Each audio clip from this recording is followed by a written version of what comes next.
பாதாள உலகக்குழுவைச் சேர்ந்த தலைமறைவாக இருக்கின்ற மிக பெரும் புள்ளிகள் எல்லாம் இப்போது மடகஸ்கரிலே ஒன்று சேர்ந்திருப்பதாகவும் மடகஸ்கர் நாட்டில் இருந்து கொண்டு ஜனாதிபதி அனுரகுமார திசாநாயக்கவுக்கு எதிராக சதி திட்டங்கள் தீட்டி வருவதாகவும் அவருக்கு பாதகத்தை ஏற்படுத்துகின்ற வகையிலே பல திட்டங்கள் தீட்டப்பட்டிருப்பதாகவும் புலனாய்வு தகவல்கள் வெளியாகி இருக்கின்றது. இதனால் ஜனாதிபதியினுடைய பாதுகாப்பும் அதிகரிக்கப்பட்டிருக்கின்றது.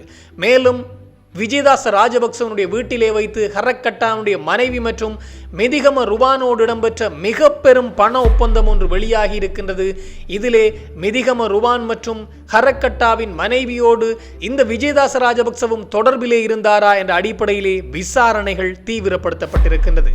மேலும் சுரேசாலே உடனடியாக கடவுச்சொற்களை இந்த தொலைபேசி மற்றும் மடிக்கணனியினுடைய கடவுச்சொற்களை குற்றத்தடுப்பு விசாரணை பிரிவுக்கு வழங்க வேண்டும் என்று உத்தரவு பிறப்பித்திருக்கின்றது நீதிமன்றம். ஆனால் அதற்கு எதிராக பொங்கி எழுந்திருக்கின்றார் உதயகம்மன்வல.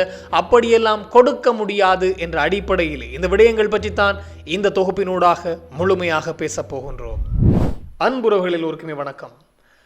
இன்றைய தினம் தென்னிலங்கையைச் சேர்ந்த ஒரு புலனாய்வு ஊடகம் ஒன்றினுடைய ஒரு செய்தி ஒன்று பார்க்க கிடைத்திருந்தது. உண்மையில் இந்த செய்தியை பார்க்கின்ற போது இது உண்மையிலே இன்னும் ஒரு இலங்கையிலே குண்டு தாக்குதலுக்கான ஒரு வழியை வகுக்கின்றதா என்ற அடிப்படையிலே எண்ணங்கள் எழ ஆரம்பித்திருக்கின்றது. குறிப்பாக அதிலே ஊடகவியலாளர் கயான் கல்லேகே என்று சொல்லப்படுகின்ற ஒரு பிரபலியமான ஊடகவியலாளர் தென்னிலங்கையினுடைய அதுவும் தேசிய தொலைக்காட்சின்னு சொல்லப்படுகின்ற ரூபவாகினிக்கு வழங்கிய நேர்காணலை மேற்கோள் காட்டி இந்த தென்னிலங்கை புலனாய்வு ஊடகம் ஒன்று, சிங்கள புலனாய்வு ஊடகம் ஒன்று இந்த செய்தியை வெளிப்படுத்தி இருக்கின்றது.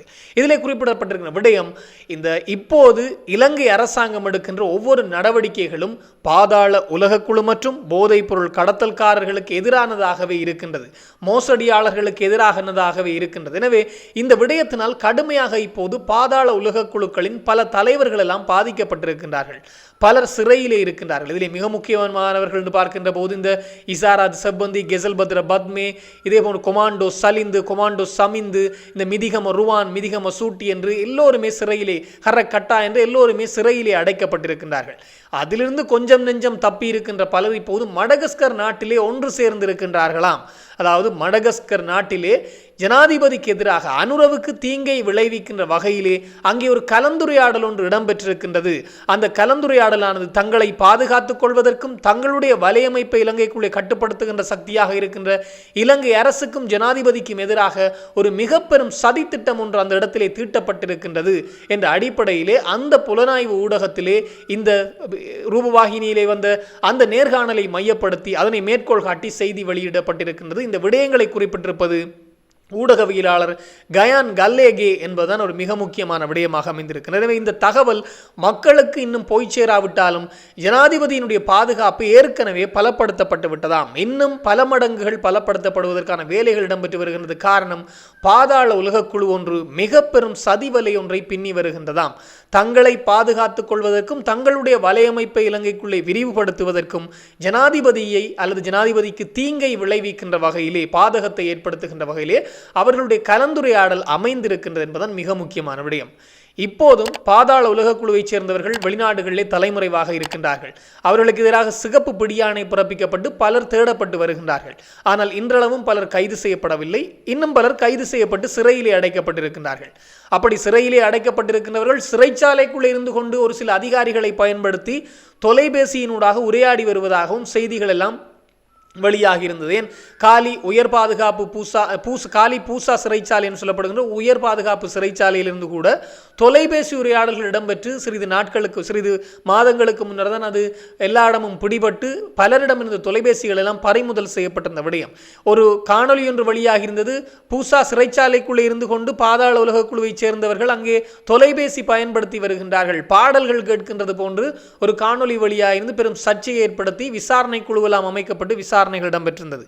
இதே போன்றுதான் இப்போது உள்ளே இருக்கின்றவர்கள் வெளியே உள்ள பாதாள உலக குழுவோடு தொடர்புகள் இருக்கின்றது என்ற போர்வையிலும் செய்திகள் பரவ ஆரம்பித்திருக்கின்றது. எனவே ஜனாதிபதியினுடைய பாதுகாப்பு தீவிரப்படுத்தப்பட்டிருக்கின்றதாம். எனவே அவர்களுக்கு எதிராகவும் அடுத்த கட்ட நடவடிக்கைக்கு இப்போது தயாராகி வருகின்றார்கள் இலங்கையினுடைய குற்றத்தடுப்பு விசாரணை பிரிவு. மேலும் ஒரு மிக முக்கியமான செய்தி என்று பார்க்கின்ற போது இந்த விஜயதாச ராஜபக்ச முன்னாள் நீதி அமைச்சர் விஜயதாச ராஜபக்சவுக்கு எதிராக இப்போது லஞ்ச ஊழல் ஒழிப்பு ஆணைக்குழு விசாரணைகளை ஆரம்பித்திருக்கின்றது.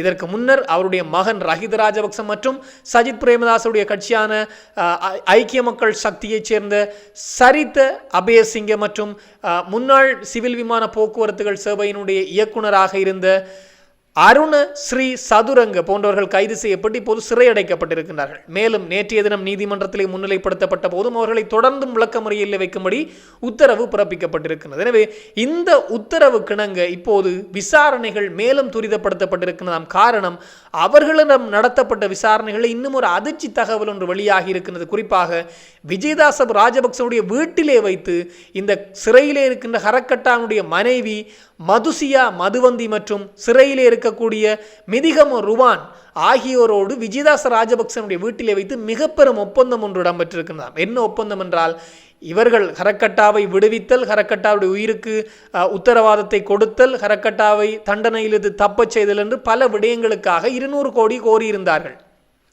200 கோடி கோரியிருந்து அதிலே முதலாக 20 கோடி கேட்கப்பட்டிருந்தது. 200 மில்லியன்கள் 20 கோடி கேட்கப்பட்டிருந்தது. ஆரம்பகட்டமாக 120 மில்லியன்கள் கொடுக்கப்பட்டிருக்கிறது. 12 கோடி ரூபாய் கொடுக்கப்பட்டிருக்கின்றது. ஆனால் வேலைகள் எதுவும் செய்யவில்லை என்பதனால் ஹரக்கட்டானுடைய மனைவி மதுசியா மதுவந்தி அதனை திரும்பி கேட்டிருக்கின்றார். அப்படி கேட்டபோது இழுத்தடிப்பு செய்யப்பட்டு பின்னர் விஜயதாச ராஜபக்சவுடைய வீட்டிற்கு வரவழைக்கப்பட்டாம். அங்கே 2 கோடி ரூபாய்கள் அவர்களுடைய கையிலே கொடுக்கப்பட்டிருக்கின்றதாம். 12 கோடி அதாவது 120 மில்லியனிலே 20 மில்லியன் அதாவது 2 கோடி மீண்டும் கொடுக்கப்பட்டிருக்கின்றது. 100 மில்லியன் 10 கோடி கொடுக்கப்படவில்லையாம். மாறாக 2 கோடிகள் மாத்திரம்தான் கைக்கு கொடுக்கப்பட்டிருக்கின்றன. எனவே இது எங்கே இடம்பெற்றது என்றால் விஜயதாச ராஜபக்சவுடைய வீட்டிலே தான் என்பது விசாரணைகளிலே வெளியே வந்திருக்கின்றது. இந்த விடயம் சார்ந்து இப்போது மீண்டும் தீவிரம் பெறுகின்றது விசாரணை. விஜயதாச பக்கம் இந்த விஜயதாச ராஜபக்ச பக்கம் விசாரணை திரும்பி இருக்கின்றது. காரணம், இவரும் இதிலே உடந்தையாக இருந்தார் என்ற அடிப்படையிலே அவர் மீதும் விசாரணைகள் பாய்ந்திருக்கின்றது. அதிலும் ஒரு மிக முக்கியமான விடயம், மேலும் லஞ்ச ஊழல் ஒழிப்பு ஆணைக்குழுவிலே விஜயதாச ராஜபக்ச தொடர்பாக முறைப்பாடு ஒன்று அளிக்கப்பட்டிருக்கின்றது. அவர்களுடைய சொத்துக்கள் தொடர்பாக விசாரணைகளை மேற்கொள்ளுங்கள், அவருடைய மனைவி மகன் மகள் தொடர்பான சொத்துக்கள் தொடர்பாகவும் விசாரணைகளை மேற்கொள்ளுங்கள் என்று இப்போது குற்றத்தடுப்பு விசாரணை பிரிவுக்கு மேலும் ஒரு வழக்கு அல்லது மேலும் ஒரு மனு கொடுக்கப்பட்டிருக்கின்றது. எனவே முறைப்பாடு ஒன்று அளிக்கப்பட்டிருக்கிறது. அது சார்ந்தும் விசாரணைகள் இடம்பெற இருப்பதாக சொல்லப்பட்டிருக்கிறது. விஜயதாச ராஜபக்ச விசாரணை வளையத்திற்குள்ளே வந்துவிட்டார். அவரிடம் வாக்குமூலங்களை பெறுவதற்கு நடவடிக்கை எடுக்கப்பட்டு வருகின்றது. அப்படி பெற்றால் இன்னும் பலருடைய பெயர் விவரங்கள் வெளிவரும் என்பதுதான் இப்போது இருக்கின்ற விடயமாக இருக்கின்றது. மேலும் ஒரு மிக முக்கியமான செய்தி என்று பார்க்கின்ற போது, நேற்று முன்தினம் நீதிமன்றம் சுரேசாலேவுக்கு ஒரு உத்தரவு ஒன்றை பிறப்பித்திருந்தது. உடனடியாக அவருடைய கணினி மற்றும் தொலைபேசியினுடைய கடவுச்சொற்களை குற்றப்புலனாய்வு திணைக்களத்திற்கு கொடுக்க வேண்டும். அப்படி கொடுத்தால் தான், காரணம் அவர் இவ்வளவு நாளும் உண்ணாவிரதம் நாடகம் ஆடி வந்தார். அவரை பாதுகாப்பதற்கு உதயகம்மன்பல விமல் வீரவம்ச வெளியே இருந்து கொண்டு உண்ணாவிரத நாடகம் ஆடினார்கள்.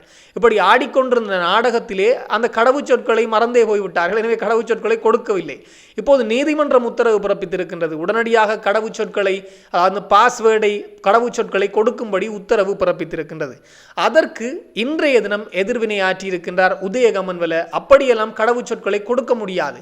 நீதிமன்றத்தினுடைய உத்தரவை நான் மதிக்கின்றேன், ஆனால் அதனை நான் ஏற்றுக்கொள்ள மாட்டேன் என்ற அடிப்படையிலே சொல்லியிருக்கின்றனர். ஏற்கனவே இந்த உதயகம்மன்வலவை பிடித்து உள்ளே போடுங்கள் என்ற அடிப்படையிலே நீதிமன்றம் உத்தரவு வழங்கி இருக்கின்றது. அவருக்கு எதிராக சட்ட நடவடிக்கை எடுங்கள். காரணம், அவர் இந்த நீதிமன்றத்தினுடைய உத்தரவுகளுக்கும் நீதிமன்ற வழக்குகளுக்கும் எதிராக பேசி வருகின்றார் என்ற அடிப்படையிலே அதே பாணியிலே மீண்டும் ஒரு கருத்தை தெரிவித்திருக்கின்றார் உதயகம்மன்வல. நான் நீதிமன்றத்தை மதிக்கின்றேன், ஆனால் இந்த கடவுச்சொற்களை சுரேசாலேவிடம் இருக்கின்ற கடவுச்சொற்களை குற்றப்புலனாய்வு திணைக்களத்திடம் கொடுக்க சொன்னதை நான் ஏற்றுக்கொள்ள மாட்டேன், நீதிமன்றத்தினுடைய அந்த உத்தரவை நான் ஏற்றுக்கொள்ள மாட்டேன் என்ற அடிப்படையிலே சொல்லியிருக்கின்றார். எனவே இது ஒரு மிக பெரும் ஆபத்தை ஏற்படுத்தும். புலனாய்வாளர்களுக்கும் இராணுவ அதிகாரிகளுக்கும் புலனாய்வு துறைக்கும் மிக பெரும் ஆபத்தை ஏற்படுத்தும். காரணம், கிட்டத்தட்ட 35 வருடங்களுக்கு மேலாகவும் சுரேசாலே புலனாய்வு துறையில் இருக்கின்றாராம்.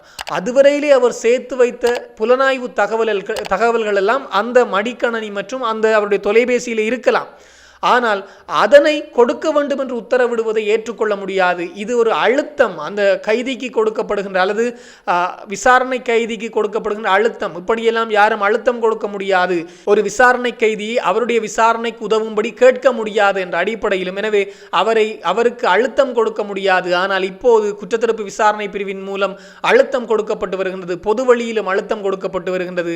எனவே ஒரு விசாரணை கைதி விரும்பினால் உண்மையை சொல்லலாம், இல்லாவிட்டால் மௌனமாக இருக்கலாமாம். இந்த விடயத்தை சொல்லி இருக்கின்றார் சட்டத்தரணி உதயகம்மன்பில. எனவே இந்த விடயத்தை தான் ஏற்றுக்கொள்ள மாட்டேறாம். அதாவது இனிமேல் அந்த கடவுச்சொற்களை கொடுத்தால் மிக பெரும் ஆபத்துகள் ஏற்படும். காரணம், புலனாய்வு தகவல்களை வழங்கியவர்கள், அந்த புலனாய்வு தகவல்கள் யார் சார்ந்தது என்ற அடிப்படையிலும், அது யாரெல்லாம் அந்த தகவல்களை வழங்கினார்கள் என்ற அடிப்படையிலும் பல அதிகாரிகள் தொடர்பான பல விடயங்கள் இருக்கின்றது. எனவே இது வெளியே வந்தால் உரியவர்கள் அல்லது இதனால் பாதிக்கப்பட்டவர்கள் அல்லது குற்றவாளி தரப்புகள் இந்த தகவல்களை வழங்கியவர்களை கொலை செய்வதற்கான வாய்ப்புகள் அதிகமாக இருக்கின்றது. எங்கேயோ கொண்டே முடிச்சு போடுகின்றார். அதான் மிக முக்கியமான விடயம். அவர்களை கொலை செய்வதற்கான வாய்ப்புகளும் இருக்கின்றது. இதனால் கடவுச்சொற்களை கொடுக்கக்கூடாது என்ற அடிப்படையிலே இது சட்டத்திற்கு முரணானது என்ற அடிப்படையிலே பொது உதயகம்மன்பில தெரிவித்திருக்கின்றார். உதயகம்மன்பில ஏன் இவ்வளவு இந்தளவுக்கு சுரேசாலை விடயத்திலே மினக்கெடுகின்றார் என்று தெரியவில்லை. அதிகமாக ஒவ்வொரு நாளும் உதயகம்மன்பிலுடைய செய்திகள் வந்து கொண்டே இருக்கின்றது. அந்த செய்திகளை படிக்கின்ற போதெல்லாம் சுரேசாலைக்கு துரோகம் அழைத்து விட்டார்கள், பிள்ளையானுக்கு துரோகம் அழைத்து விட்டார்கள், புலி அங்கே வந்து விட்டது, புலி இங்கே வந்து விட்டது, இந்த அரசாங்கம் நாடகம் ஆடுகின்றது, இப்படியான கருத்துக்கள் தான் அதிகமாக பகிரப்பட்டு வருகின்றது. குற்றவாளிகளை மீட்பதற்காக உதயகம்மன்பில போராடி வருகின்றாரா என்ற ஒரு எண்ணமும் எழ ஆரம்பித்திருக்கின்றது. பொறுத்திருந்து பார்ப்போம், கடவுச்சொற்கள் கொடுக்கப்படுமா, பல உண்மைகள் வெளிவருமா என்பதை. இது தொடர்பாக இன்னும் பல தகவல்கள் வருகின்ற போது உடனுக்குடன் தெளிவுபடுத்த நானும் தயாராக இருக்கிறேன். இன்னும் ஒரு தொகுப்போடு சந்திக்கலாம். உங்களிடம் விடைபெறும் நான் என்றும் உங்கள் அன்பின் ஈழன். வணக்கம்.